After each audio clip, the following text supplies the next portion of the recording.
Olá, amados, que a paz que excede todo entendimento esteja com vocês. Eu venho nessa tarde trazer uma reflexão sobre um conteúdo que estamos estudando aos domingos, que é missão transcultural, né? A gente precisa conhecer o que é, um pouquinho, pelo menos, do que é cultura, do que é missão transcultural. A gente está acostumado a fazer missão local, né? Missão local dentro da nossa nação, do nosso povo, mas existe a missão transcultural. E eu costumo sempre falar que o maior missionário sempre foi Deus, e nós apenas seguimos exemplo dele, né? Nós seguimos exemplo do nosso Deus. A gente vê que quando o primeiro casal pecou, lá no Éden, quem foi que foi atrás do homem para poder reconectar com o seu Criador? O próprio Deus. O próprio Deus desceu no jardim do Éden, como de costume, ele descia todas as tardes para conversar com Adão. E a gente observa no relato bíblico que a primeira coisa que ele perguntou para Adão foi: Adão, aonde estás? Ele não perguntou o que foi que Adão fez. Ele procurou Adão ali e Adão não estava, porque Adão estava escondido. Eles perceberam que estavam nus, eles perceberam que eles tinham pecado, e então eles tentaram se esconder de Deus, né? E Deus, quando ele chega ali, a gente vê o amor de Deus, que Deus ele não chegou fazendo cobranças e falando o que vocês fizeram. Ele chega para Adão e fala: Adão, aonde estás? Ou seja, o maior interessado em trazer de volta aquele que se foi da presença dele é o próprio Deus, né? E nós estudamos sobre a grande comissão e um enfoque etnocêntrico. Etnocêntrico. O que é uma pessoa etnocêntrica? É aquela pessoa que tem o ato de julgar a cultura do outro baseada na sua própria crença, na sua moral, nas leis, nos costumes e hábitos da sua nação. E nós sabemos que cada nação tem um costume, cada nação tem uma cultura. Irmã Lu, e o que é cultura? Cultura é um conjunto de tradições, né, de crenças e costumes de um determinado grupo social. Então, o país do Japão, a cultura deles é totalmente diferente da do Brasil. A cultura das pessoas do continente africano é muito diferente da nossa. Ou seja, os costumes, as crenças deles, de muitos deles, varia muito. As leis, até as leis que regem os países lá fora, é diferente da do Brasil. E não é porque eu tenho a minha maneira de acreditar que eu vou chegar lá, fazer uma missão transcultural e chegar do outro lado e querer impor a minha cultura. Cultura que eu vivo aqui no Brasil, né? A missão, a incumbência nossa é apresentar Jesus Cristo como Salvador para as nações. É apresentar o grande Deus que criou todas as coisas, criou os céus, a terra, o universo, tudo que há neles, né? Essa é a nossa responsabilidade, é uma incumbência que Deus nos deu. Não é para a gente chegar lá e discutir quem é mais santo do que quem. Não é para dizer, apontar o erro. Não é para dizer, você está errado. Mas e se ele estiver agindo de acordo com a lei do país dele? Como que eu vou explicar isso? Que eu estou correta, sendo que ele está seguindo as leis.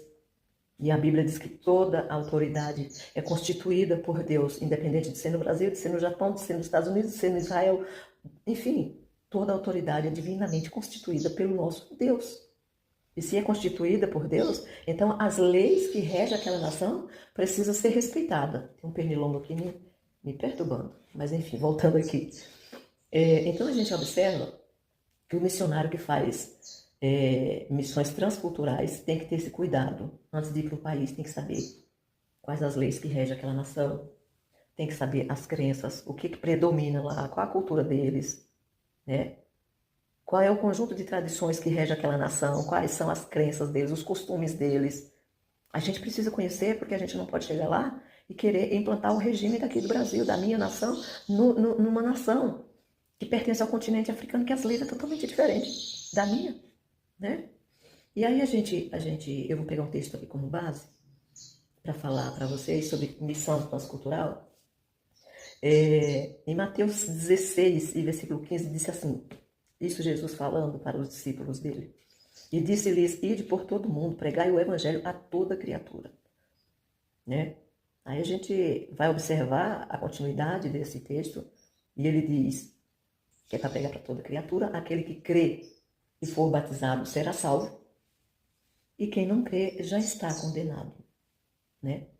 Então a gente observa que a incredulidade é o maior pecado que existe na humanidade, porque só o fato de não crer no sacrifício vicário de Cristo na cruz do Calvário e se arrepender dos seus pecados, as pessoas já estão condenadas, porque não crê no unigênito do Filho de Deus. Deus deu o único Filho dele para que todo aquele que crê nele, alcance salvação, vida eterna com Jeová, com o nosso Deus. E aí, a gente observa que existe um complemento, aquele que crê e for batizado. Esse batismo é um complemento, que nem sempre as pessoas poderão alcançar o batismo.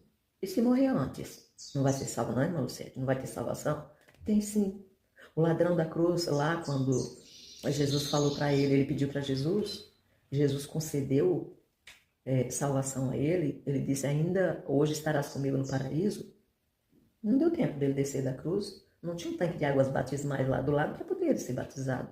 No entanto, Jesus falou que ainda naquele dia que ele estava sendo crucificado, ele iria estar no paraíso com ele. Então, observa, o que eu sempre falo não negligencie a sua salvação.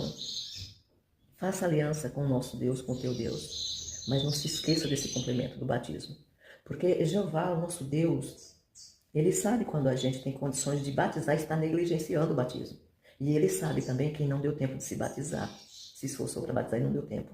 E acabou sendo recolhido antes do batismo. Então, Deus ele não é um ser carrasco tirano que ele não compreende a situação de cada um, até porque ele está atento a cada um aqui na Terra. Embora somos bilhões de habitantes no planeta terrestre, no globo terrestre. Mas voltando aqui sobre a ordenança da parte de Jesus, não foi um pedido, sabe? Filhinho, faz, vai lá, evangeliza. Não foi assim. Ele falou, ide por todo mundo e pregai o evangelho, né? Quando Deus chamou Abraão, o que ele falou? Foi uma ordem também. Ele falou, sai do meio da tua parentela, sai da tua terra, do meio da tua parentela e vai para uma terra que eu irei te mostrar. Quando Abraão saiu de lá, isso foi uma ordenança, não foi um pedido. Ai, Abraão, você quer, meu filho, ir para Canaã? Você quer peregrinar por aí fora? Não, ele falou, sai da tua terra, do meio da tua parentela, para uma terra onde eu te mostrarei. E Abraão confiou no chamado da parte de Deus. E o que Abraão fez? Ele não ficou questionando a Deus, ele obedeceu. E aí Deus faz uma aliança com ele no capítulo 12. E ele diz o seguinte, em ti, ou seja, em Abraão, serão benditas todas as nações. Ou seja, por meio dos descendentes de Abraão, todas as nações seriam abençoadas na terra. Se a gente observar, nós temos vários exemplos de Deus evangelizando as outras nações por meio dos descendentes dele lá no Antigo Testamento. Uma das citações que eu vou falar aqui para vocês é Jonas, quando ele mandou Jonas sair dos termos de Israel, o profeta Jonas, e ir rumo a Nínive para poder pregar. E Jonas fugiu da presença dele. Mas ninguém foge da presença de Deus. Se Deus te chamou como profeta, como missionário, eu sempre falo assim, quem é escolhido não tem escolha.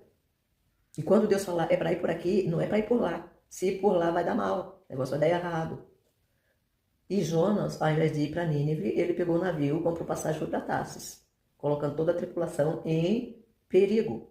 Porque gente desobediente, profeta desobediente, missionário desobediente, ele sempre acaba entrando, colocando a vida dele em risco, e às vezes até das pessoas que estão ao redor, por conta da desobediência dele. Foi o que aconteceu com Jonas.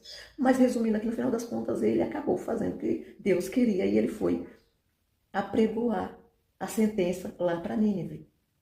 E aí a gente vê o amor que Deus tinha por Nínive, mesmo sendo uma nação tão terrível, a gente vê um arrependimento tão grande da parte daquela nação, que o rei convocou todos os subordinados da nação de Nínive. Até os animais tiveram que entrar pelo caminho do jejum. E Deus se agradou do arrependimento deles. E o mal que estava sendo dito por boca de Jonas que iria acontecer no período de 40 dias, que Nínive seria destruída, não aconteceu porque houve arrependimento. Nós vamos observar aqui, voltando para lições transculturais, a gente vai observar que é um imperativo, tanto para Abraão sair do meio da família dele, da terra dele, da parentela dele, como cá no Novo Testamento, quando ele fala lá no Evangelho segundo escreveu Marcos, comissionando a equipe dele e os discípulos dele para poder pregar o Evangelho a toda criatura, né? E a gente observa muito bem que, além de Jonas, lá no Antigo Testamento, eu vou citar mais um, que foi Daniel. Daniel, a gente não vê nenhum relato de Daniel, do profeta Daniel, antes do cativeiro. Antes do cativeiro, a gente não vê nenhum relato de Daniel profetizando lá para Judá, para Jerusalém, não, para Israel. Mas quando o cativeiro aconteceu, o cativeiro, Deus usou Daniel lá na Babilônia. Sabe? Às vezes Deus leva o povo dele, os profetas dele, junto com o povo rebelde, para lá, para dentro de uma nação ímpia, como Deus levou Daniel para dentro da Babilônia. Talvez Daniel era até um profeta obediente quando estava cá em Judá, em Jerusalém, ali nos termos das terras do povo de Deus. Mas a gente só vê destaque no ministério de Daniel, no ministério profético, lá dentro do cativeiro da Babilônia. Por quê? Porque Deus queria alcançar um povo babilônico. Olha aí a missão transcultural. Deus usando Daniel, levando da terra de Israel, os termos de Israel, lá para Babilônia. Quando eu falo Israel, inclui também todo o povo de Deus, porque naquela época estava dividido o reino, Judá e Israel. Né? Judá tinha a capital lá em Samaria, né?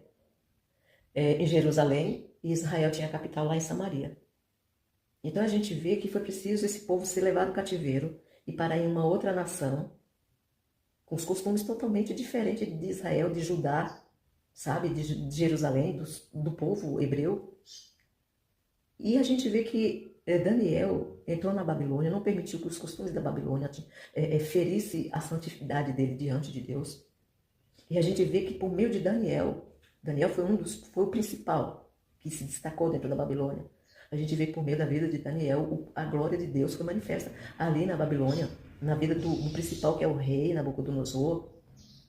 Daniel teve ali, como profeta, trabalhando ali em Babilônia, a serviço do rei, uns 3 reinados.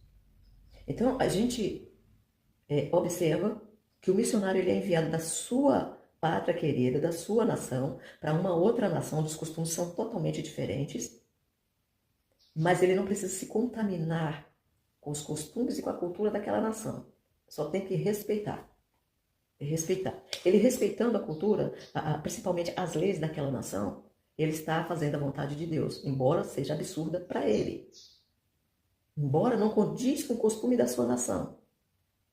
Porque, às vezes, o fato de eu estar em uma outra nação e a lei lá ser diferente, o código de lei lá ser diferente do meu, mas eu não vou estar pecando, irmão, se eu estiver lá num outro país que a constituinte lá é diferente da minha? Não. Volto a dizer, toda autoridade em qualquer país, em qualquer nação, é divinamente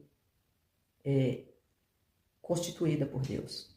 Então, se eu estou atendendo ao código de leis de uma nação, eu estou respeitando as autoridades daquele país. Desobediência seria eu ir lá escandalizar o nome do meu Deus e querer impor o código de leis daqui do Brasil, por exemplo, lá no Japão. Acho que nem viva de lá eu ia sair. Pelo pouco que eu conheço. Japão ou outros países, né, mais que tem a cultura diferente da minha.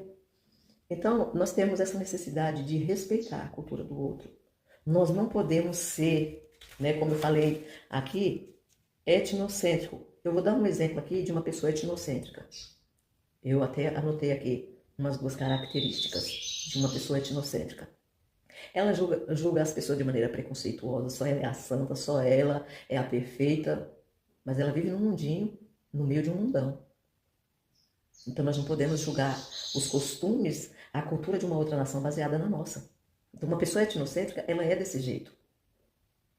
A gente, por exemplo, Guiné-Bissau, lá eu aprendi que as mulheres cristãs, elas adoram a Deus sem a roupa de cima, com os seios de fora.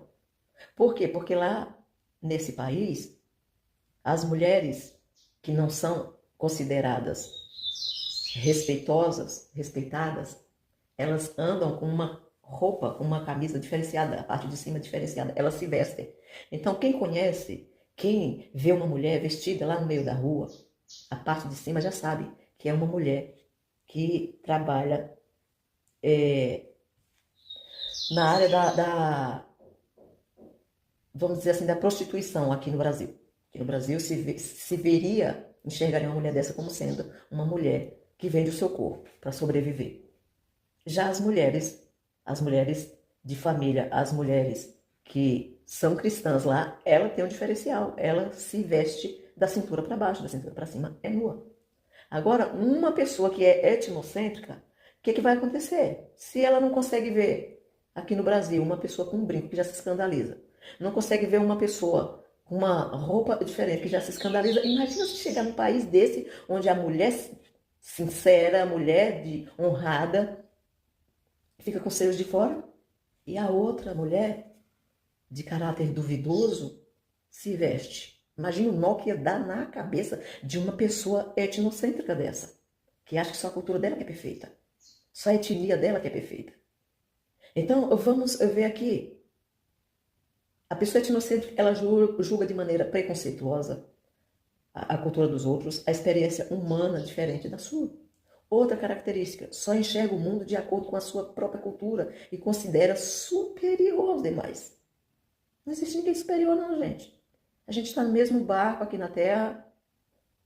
E o que eu acho lindo é que o nosso Deus, ele criou todas as coisas, ele tem o universo na palma da sua mão, como a Bíblia diz, e ele não faz exceção de pessoas.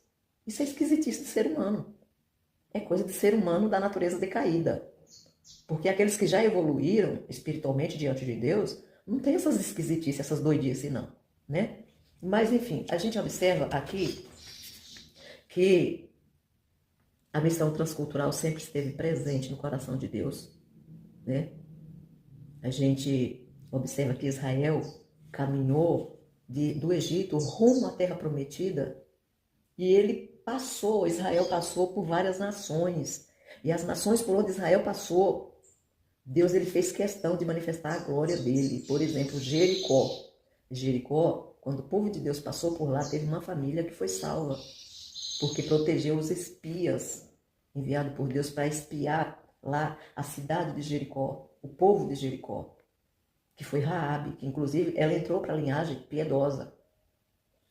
E aí a gente observa que já era um meio de Deus manifestar a glória dele para outras nações, manifestar a salvação para outras nações, né?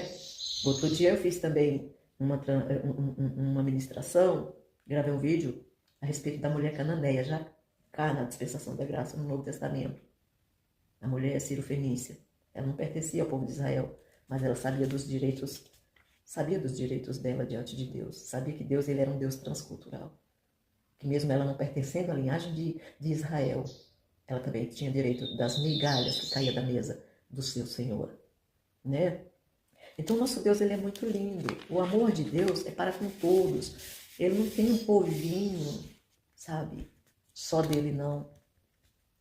A Bíblia diz que toda a terra e a sua plenitude pertence ao Senhor, todos os povos pertencem ao Senhor, né? E a vontade dele é que o evangelho de Jesus Cristo alcance todos esses povos. Alcance todos esses povos. A gente precisa aprender um pouco sobre a cultura das outras nações. Se nós vamos para um determinado país, primeiro nós precisamos saber como que é regida aquela nação, qual a constituinte de lá, a constituição de lá. De que forma que ela é regida. A gente precisa conhecer os costumes de lá, as tradições, como que aquele povo vive naquele lugar, para poder a gente não chegar lá escandalizando, correndo o risco de ser preso, correndo o risco até de morrer, porque está infringindo as leis deles lá. Então, um missionário, uma missionária transcultural, ele precisa conhecer sempre a cultura do país para onde ele está indo, para poder não cometer esses tipos de vexames, né? E uma coisa, O Senhor, ele conta com a sua grande comissão.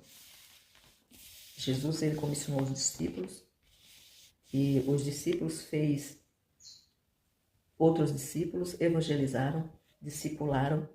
E aí você pergunta, pode perguntar para mim, qual a diferença entre evangelização e discipulado, né? Então, evangelizar é uma ação a curto prazo. Você ministra a palavra de Deus, fala do plano da salvação para as pessoas. Então, é um trabalho feito a curto prazo. Enquanto que o discipulado é uma questão que demanda mais tempo, né? Que demanda mais tempo. O discipulado é você forjando o caráter das pessoas de acordo com a palavra de Deus. Então, isso demanda um tempo maior. Essa é a diferença entre evangelizar e discipular. Então, nós precisamos estar atentos como missionários, nós precisamos estar atentos a todos esses detalhes. Missão transcultural tem muitos detalhes, se eu fosse abordar aqui, tantos detalhes que a gente tem para aprender como um missionário transcultural. A gente iria passar muito tempo falando aqui a respeito de missão transcultural. Nós vamos ver uma coisa, sempre entender uma coisa, conceber uma coisa dentro de nós, que a missão de Deus é sempre atrair o pecador, apontar o defeito dele somente para ele ter conhecimento e se corrigir mediante a ministração da palavra de Deus. Mas não cabe a nós apontar o dedo e dizer o que ele deve fazer e deixar de fazer, porque a nossa obrigação é ministrar a palavra de Deus. Convencê-los é uma tarefa do Espírito Santo, não é nossa. E aí a gente observa que Deus, lá no Antigo Testamento, ele deixou claro que iria colocar um povo,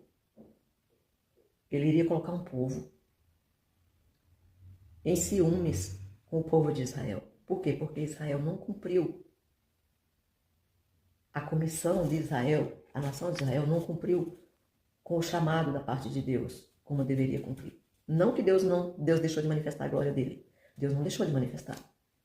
Mas aí, Deus pega, e desde lá do Antigo Testamento, ele já estava falando a respeito da igreja, que ele iria colocar um povo para fazer o que Israel não fez. Ele estava falando a respeito da igreja. Lá em Oséias, a gente observa que o nosso Deus, ele diz o seguinte: chamarei meu povo ao que não era meu povo, e amada a quem não era amada. Ele está falando da igreja do Senhor. Israel, ela é considerada lá no livro do profeta Oséias como a mulher. E Oséias representa a figura de Deus. Por que a mulher de Oséias traiu tanto ele? Foi embora tantas vezes, abandonou e depois voltou. Porque Deus estava querendo mostrar por meio da vida do profeta Oséias como que era o caráter de Israel com Deus. Ela era adúltera. Israel era adúltera. Mas todas as vezes que Israel voltava para Jeová, Deus abraçava e perdoava. E aí chega uma hora que ele diz assim: olha, eu vou chamar um povo que não era meu povo, eu vou chamar esse povo de amados, né? De amado, a quem não era considerado amado, né? Entre aspas. Ou seja, cansei da infidelidade de vocês e vou colocar outro povo no lugar de vocês para fazer o que vocês não fizeram. É por isso que Deus, ele sempre deixa claro que a única coisa que dá direito ao divórcio é o adultério, porque até Deus se cansou do adultério, da infidelidade de Israel. E levantou um povo para poder fazer aquilo que era para Israel fazer. Então, nos dias atuais, Deus, ele conta com a sua igreja, que começou a igreja primitiva lá com os apóstolos. Se a gente vê Atos dos Apóstolos, são os atos dos pilares da igreja apostólica, da igreja primitiva, da igreja de Jesus Cristo. E se a gente observar o livro de Atos dos Apóstolos, não tem saudação do escritor despedindo dos leitores. Ou seja, o livro de Atos dos Apóstolos, ele está em aberto, porque a igreja continua compondo o livro de Atos dos Apóstolos. A igreja continua, os apóstolos morreram, a igreja primitiva já se foi, mas a igreja do Senhor Jesus continua sendo comissionada na face da terra para levar o evangelho de Jesus Cristo a todas as nações. Então Deus, ele conta conosco. Ele conta conosco nessa tarde. Ele quer que a gente entenda que quando ele disse ide por todo mundo e pregar o evangelho, não é uma opção de eu escolher se eu vou ou eu não vou. É um imperativo, é uma ordenança da parte de Deus, é uma ordem que ele está dando para a gente ir e evangelizar. E a gente observa em Atos dos Apóstolos, vou fechar aqui, a gente observa em Atos dos Apóstolos que ele falou assim que era para os discípulos ir lá para o cenáculo, se reunir lá, até que do alto fosse revestido de poder. E esse revestimento de poder tinha propósito. O propósito desse revestimento de poder era ser testemunha em Jerusalém, ser testemunha na Judéia, em Samaria e até os confins da terra. Então, isso nos dias atuais representa, Jerusalém representa a nossa família. Eu não posso ir para os confins da terra antes de evangelizar minha própria família, sabe? De atraí-los para o altar do Senhor. Já preguei para minha família, estão todos conscientes da salvação, do plano da salvação de Deus para o seu povo? Então agora eu vou sair de Jerusalém, eu vou para a Judéia, que é a vizinhança. Porque a Judéia era vizinho de Jerusalém. E depois que eu alcancei a Judéia, aí eu vou para Samaria, né? Que era um povo que vivia em atrito com Israel por questões culturais, sabe? E aí Jesus passa lá para Samaria e mostra que ele é Deus dos samaritanos também. Às vezes, a Bíblia diz a respeito dessa passagem de Jesus que ele foi necessário, havia uma necessidade de Jesus passar por Samaria. E ele passou por ali para poder levar salvação para aquele povo. E pasmem vocês, os samaritanos receberam mais a Jesus de bom grado do que os próprios conterrâneos dele, do que os próprios, vamos dizer assim, os fariseus, saduceus, os doutores da lei que conheciam a Torá de trás para frente, de frente para trás. Sabe, os samaritanos, que era considerado pelos hebreus, pelos israelitas, como um povo imundo, porque tinha se contaminado nos relacionamentos com pessoas estrangeiras. Então, a gente observa que os samaritanos abraçou a salvação. E muitos em Samaria foram salvos, porque não teve nenhuma resistência quanto ao evangelho da salvação pregado por Jesus Cristo ali na beira do poço de Jacó. Lá em Samaria. Então nós precisamos quebrar essas barreiras que existem entre nós e os outros demais povos que estão ao nosso redor. Nós precisamos entender que Deus não é monopólio de ninguém. Deus, ele é Deus. Deus, ele não é Deus da Batista, ele não é Deus da Quadrangular, ele não é Deus da Assembleia, ele não é Deus da Deus é Amor, ele não é Deus da Batista Lagoinha, ele é Deus de todos, ele é Deus, ele é Deus, ele não é cristão. Né? Quem são cristãos somos nós, mas Deus não. Eu sempre falo assim, Jó, ele não pertencia à Assembleia de Deus, ele não pertencia a Deus é Amor, ele não pertencia a Batista, ele não pertencia a presbiteria, não pertencia a ninguém, ele pertencia a Deus. E Deus quis se revelar para Jó por meio daquela situação que ele passou ali. Ele começa o livro dele sendo sacerdote só da família dele, cuidando só da família dele, mas quando chega lá no final, tinha 4 pessoas que representavam 4 povos, e que Deus mandou ele orar pelos 4, por aqueles 4. Ou seja, ele começou como sacerdote da família, mas ele terminou como sacerdote de povos, de 4 povos. E de todos aqueles que com certeza rodeou a vida dele naquela época, ele como patriarca. Então a gente tem que parar com isso, quebrar essas muralhas, parar com essa divisão, essa coisa do inferno, quem criou divisão no meio do povo de Deus, colocando barreira para a gente não evangelizar o outro lá que está perdido. E se a misericórdia de Deus não tivesse nos alcançado? Um dia a gente era perturbado e atribulado igual eles também, mas Deus usou de misericórdia, usou alguém que tinha o amor de Deus no coração e nos atraiu para a presença dele também. E aí dá a impressão que a gente já está na presença de Deus, que a gente é salvo, a gente é santo e que eu não me misturo com pessoas imundas. Às vezes a gente parece o povo de Israel, na sua arrogância, da sua vaidade, sabe? De achar que é melhor do que o outro, que é mais santo do que o outro, que está mais preparado diante de Deus do que o outro. Ei! Quem nos prepara é o nosso Deus, não é a gente. Se depender da gente, a gente nem aliançado com Deus a gente fica. Então a gente precisa tomar muito cuidado com isso. E